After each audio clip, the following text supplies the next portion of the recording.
After installing Power BI, we'll have to make some changes to its settings. Go to the settings on the right hand side, then global, then preview features.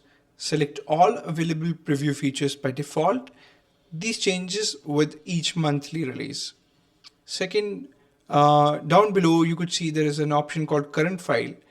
They would go current file and then to data load, and then you have to not select or uncheck update or delete relationships when refreshing data, auto detect new relationships after data is loaded, and time intelligence, auto date and time.